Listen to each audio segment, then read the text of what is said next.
another episode of The Farming Chefs. Thank you very much for tuning in and following our story. If you've subscribed to our channel, we thank you dearly. And if you haven't yet, please do hit that subscribe button as it helps us along as we are trying to grow this channel. Now, let's give you guys a quick update and go head over to the garden where I can show you the progress. It's been amazing.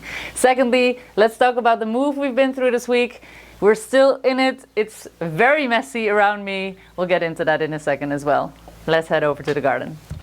So the garden is looking really amazing. It's been raining non-stop in these past weeks and it really did such wonders for the garden. They say that waters from the sky are the best for vegetables, and I do believe that. It's always been quite noticeable in sense of your yields and how healthy your plants look after a good amount of rain as opposed to just feeding it with drip. And yeah, I'm going to show you the corn and I'm going to show you the courgettes because those especially have really taken off. As you can tell, the sheep are strip grazing right now in the area next to the garden. This is such a difference to last week. Everything is looking green and lush. Look at this. This crop really suffered and I'm so pleased that it actually regained strength and is really coming through for us. The manure did wonders and all that rain really helped it come together. It's a joy! So look at these courgettes. They're so big right now. I don't know if you remember, but I made a little movie of these plants not being any bigger than the size of my hand. And look at them now. These courgettes are looking ripe for the picking. I just did something silly here. Now that we've moved, it's great to be able to harvest and take it straight up to the kitchen and cook with it for our own pleasure and for, of course, educational purposes. I'm harvesting these beautiful kohlrabis. Another great development here is the tunnel. It really also picked up. We've got our cucumbers, our gurks here in the beginning, and then we have our kouseband, which is basically the yard-long beans. I was going to say meter-and-a-half long beans, that's not correct. Yard-long beans are doing well. We've got all different varieties of tomatoes popping up and really going for the sky. And then salads are looking great. All the different types of basils are looking great. Everything is being guided up the trellis now. Philippe is coming here every few days to trellis stuff up and then to get any suckers out of there. Yeah, it's a good time to be in the tunnel.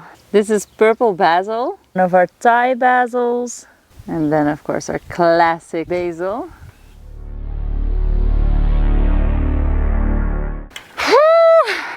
That's not good. No sheep in the garden. That's very bad news.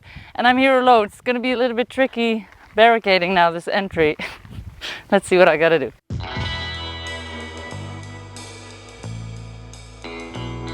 And now I've got what solves any animal problem, a bit of feed. I'm gonna lure them into the stable and then I'm gonna close the door. Let's see.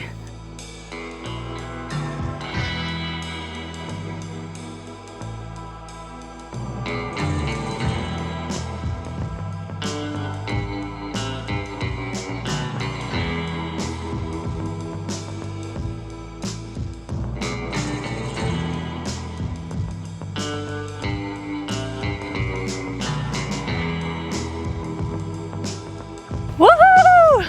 Alright, so now that the sheep are back inside, let me talk you through the big move. So this past week we've spent a couple of days moving a lot of our gear right here to the studio kitchen on the farm.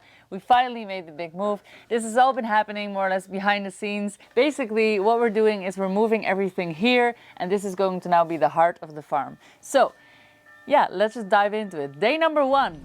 So on day number one, we went to the Palheiro, which is the space where we had most of our stuff stored since we've arrived about a year ago. We since then have renovated a townhouse, procured these pieces of land, found funding and started this project. So we have been very busy with most of our gear just basically stored in that giant room for a very long time, and it was great to have that space, but it definitely wasn't great for our stuff being there, so we're very happy to get it all out of there. It was a very daunting task, however. How are you feeling looking at all of this, Philippe? Overwhelmed.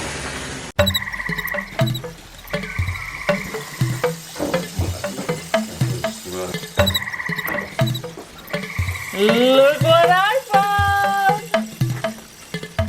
Treasure!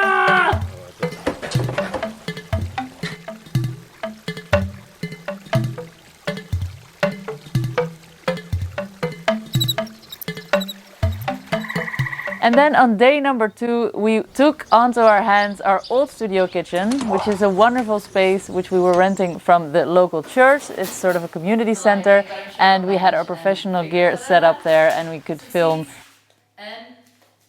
And if you've been following our channel, you'll have seen many of our cooking tutorials, and they were all shot there. So behind me you see loads of gear, and most of it is already put in boxes, so it isn't what it was when I was actually full-time filming here, but yeah, it's a little bit messy.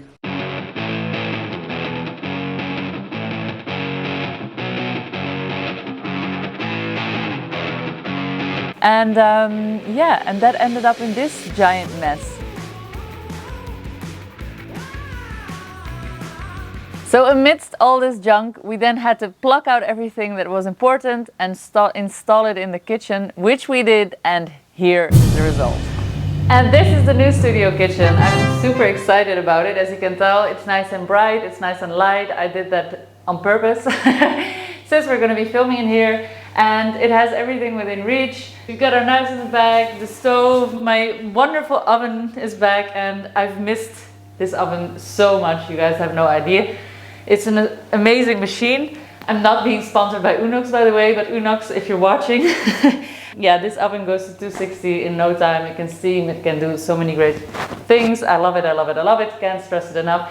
And best of all, we're going back to homemade sourdough. And that's just the best smell imaginable. Alright guys, that was it for this episode. I hope you enjoyed it. I'm going to be tuning in again next week, of course, with more updates. And we're gonna really start to get into the growing and the cooking again. Wonderful to have you here. Thank you very much for watching. And if you want to hit that subscribe button, go for it. Ciao. See you on the next one, The Farming Chefs. Peace out. Almost forgot my signature goodbye.